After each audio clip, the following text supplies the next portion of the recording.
The height.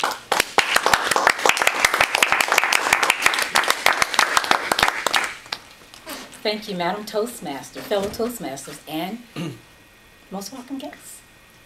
Habits. We all have them. How many of you have or feel that you do have a habit, good or bad? What about habits that you'd like to break? Okay.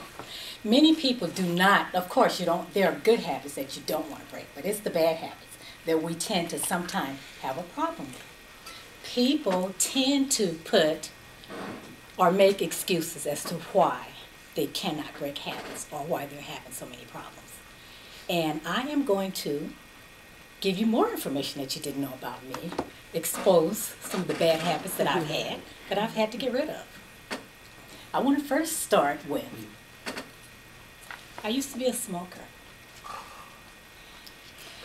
It was easy for me to pick that habit up because when I was growing up, my parents smoked. I lived in a house that smoked, a lot of family members smoked, and in those days, practically everybody smoked because it was the normal. It was normal. It was not, there was no emphasis put on how bad it was as it is today to smoke, so everybody smoked. You could smoke in your homes, you could smoke at work, you could smoke at your desk, in restaurants, anywhere you go, you could smoke. So I started smoking in high school. My parents found out I smoked. They allowed me to smoke at home because they'd rather me smoke at home and they know it versus being on the street.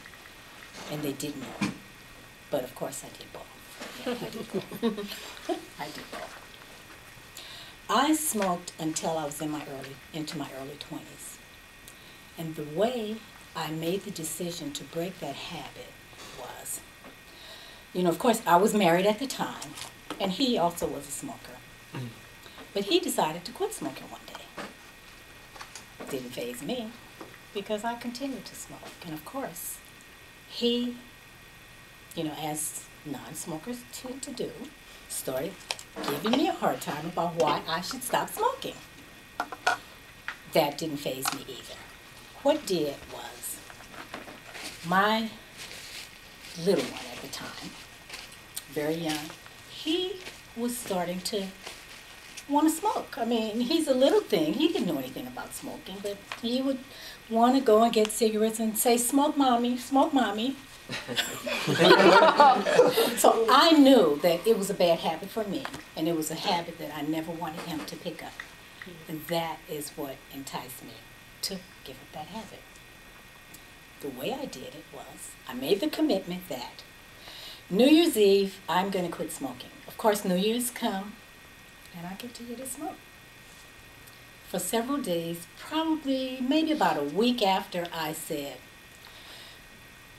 I made the commitment that I'm going to make this my New Year's resolution. I'm going to quit smoking. And I did. Cold turkey. No help. I had the desire and the will to make that commitment, and I did. Another habit I had. I used to drink. Everybody drinks. Most people do. I started off drinking beer. We lived overseas at the time. He was in the military, and we lived overseas in the Philippines. And of course, those who know anything about the Philippines know that it's hot year-round.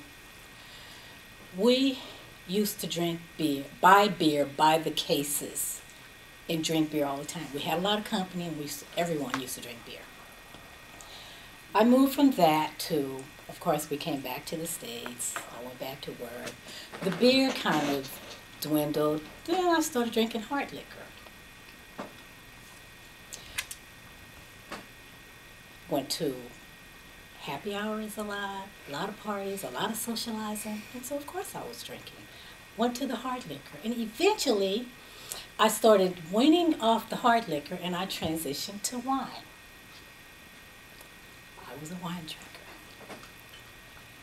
That I enjoyed. I enjoyed the drinking. I mean, it never got to the point that I became an alcoholic, thank goodness.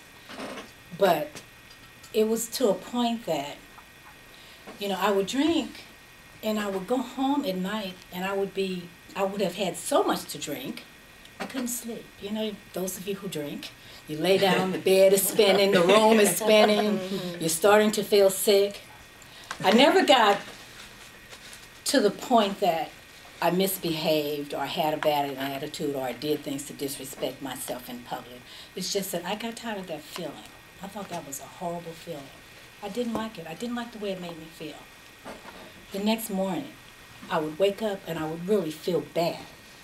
So I felt that drinking was something that I didn't need to do. Of course, I could go to parties and I could go to happy hours and I could socialize without the drinking and still have a good time. And I made the decision to give up drinking. I did it cold turkey. I did it without help.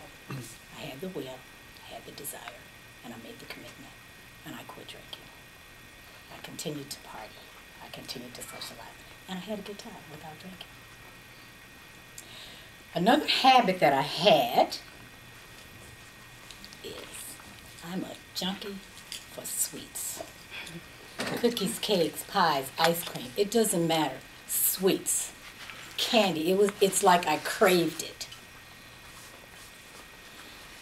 I was eating so much of it, I felt that, I didn't know what was happening inside. Several years ago, I became a vegetarian several years ago, but I was doing more harm to myself with all the sweets that I was eating. I decided, and this just happened this year, just between Christmas and New Year's holidays. You don't give up anything during that time, right? But I made the decision that I was going to give up sweets. And since that time, I have had no candy, no cake, no cookie, no pie, no ice cream, nothing. I've been around it. I'm around it regularly, every day, all day. We have birthdays. Holidays have come. I have not been enticed. I have not, I haven't missed it. However, I will say this. That commitment to give up sweets, that's temporary. That's only temporary. But the point I want to make is, if you have a habit, you don't need patches, you don't need help from others. All you need is the will and the desire, and make the commitment to give up the habit that you have formed. Like Nike says, just do it.